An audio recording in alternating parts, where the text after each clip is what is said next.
Hello guys, ഇന്ന് ഞങ്ങളെ കല്യാണം കഴിഞ്ഞതിന് ശേഷം ആദ്യത്തെ ട്രിപ്പാണ്.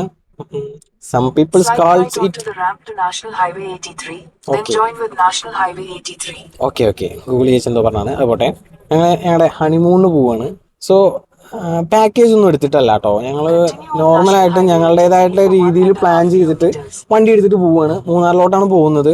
അപ്പോൾ അവിടെ പോയതിന് ശേഷം സ്റ്റേയും കാര്യങ്ങളൊക്കെ നോക്കാമെന്ന് പറഞ്ഞിട്ടാണ് ഞങ്ങൾ അവിടെ പോയിട്ട് പോകാനുള്ള ഡെസ്റ്റിനേഷൻസ് മാത്രം നോക്കി വെച്ചിട്ടുണ്ട്. അതിനടുത്തുള്ള കുറച്ച് ഹോട്ടൽസ് നോക്കി വെച്ചിട്ടുണ്ട്. പക്ഷെ ബുക്ക് ചെയ്തിട്ടൊന്നുമില്ല. അവിടെ പോയിട്ട് നമ്മൾ പ്രൈസും കാര്യങ്ങളൊക്കെ നോക്കി നമ്മൾ റൂമൊക്കെ ചെക്ക് ചെയ്തിട്ട് നമുക്ക് അഫോർഡബിൾ ആണ്, അത്യാവശ്യം ക്വാളിറ്റിയുള്ള റൂമും ആണെങ്കിൽ അത് എടുക്കാന്നുള്ള ഒരു മൈൻഡിലാണ് പോകുന്നത് കേട്ടോ. പാക്കേജ് ഒന്നും എടുത്തിട്ടില്ല. സോ ഈ രീതിയിൽ എന്തുകൊണ്ടാണ് ട്രിപ്പ് പോകണമെന്ന് ചോദിച്ചു പറഞ്ഞാൽ, ഒന്ന് ബജറ്റ് ഫ്രണ്ട്ലി ആണ്, പിന്നെ ഒന്ന് ഫ്രീഡം ആണ്. നമ്മൾ ഒരു പാക്കേജ് എടുത്ത് പോവുകയാണെങ്കിൽ അവരുടേതായിട്ടുള്ള ടൈമിങ്സ് ആയിരിക്കും.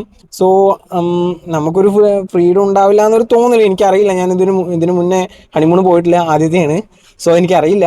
എന്നാലും പറയാം, നമുക്ക് നമ്മുടേതായിട്ടുള്ള രീതിയിൽ എത്ര നേരം വേണമെങ്കിൽ കിടന്നുറങ്ങാം, മേലെ നീറ്റാൽ മതി, ഫുഡൊക്കെ നമ്മുടെ ഇഷ്ടത്തിന് ചെയ്യാം, പോകുന്ന സ്ഥലങ്ങളിലേക്കും അതിനനുസരിച്ച് ചെയ്യാം. പിന്നെ വേറെ ആരും നമ്മളെ എന്ത് ചെയ്യാനാ, സർവൈലൻസ് ക്യാമറകളുമായിട്ട് ആരും ഉണ്ടാവില്ല.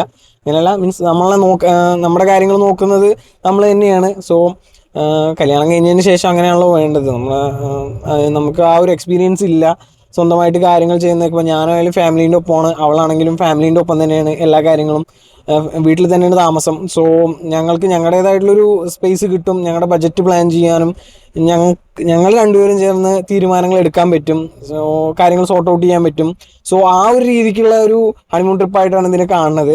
നോട്ട് സാധാരണ വെറുതെ പോകുന്ന ഒരു പാക്കേജ് എടുത്ത് പോകുന്ന രീതിയിലല്ല, ഇങ്ങനെയൊക്കെ ഒരു അഡ്വാൻറ്റേജസ് ഉണ്ടാവും എന്നുള്ള പ്രതീക്ഷയിലാണ് പോകുന്നത്. നമുക്ക് അറിയാത്ത അഡ്വാൻറ്റേജസ് എന്തെങ്കിലും ഉണ്ടോ എന്ന് എനിക്ക് അറിയില്ല. അത് പോയി വന്നതിന് ശേഷം ഫുൾ ഡീറ്റെയിൽസ് ഞാൻ ഈ വ്ളോഗിൽ തന്നെ ഇടുന്നതാണ്. ഇതിൻ്റെ ആഫ്റ്റർ എഫക്ട്സ് ഞാൻ എന്തായാലും പറയുന്നതാണ്. ഇത് പോകുന്ന വീഡിയോ ആണ്. വന്നു കഴിഞ്ഞതിന് ശേഷം എത്ര ബഡ്ജറ്റായി, എങ്ങനെയാണ്, ഒരു മിനിറ്റ്, വഴി ചെറുതായിട്ടൊന്നും പറയാം. ഇങ്ങനെയുള്ള പ്രശ്നങ്ങളൊക്കെ ഉണ്ടാവും, അതൊക്കെ വേറെ. എത്ര ബഡ്ജറ്റായി, എന്താ ഫുഡും കാര്യങ്ങളൊക്കെ എങ്ങനെയായിരുന്നു, സ്റ്റേ എങ്ങനെയായിരുന്നു, എല്ലാ സ്ഥലങ്ങളും പോകാൻ പറ്റുമോ, എൻജോയ് ചെയ്യാൻ പറ്റുമോ എന്നുള്ള കാര്യങ്ങളൊക്കെ വീഡിയോ കഴിഞ്ഞിട്ട് പോയി വന്നതിന് ശേഷം ഫുൾ ഡീറ്റെയിൽ ആയിട്ട് പറയാൻ, പോയ സ്ഥലങ്ങളും എല്ലാം അടങ്ങുന്നൊരു വ്ളോഗ് ഇടുന്നതായിരിക്കും. Thank you.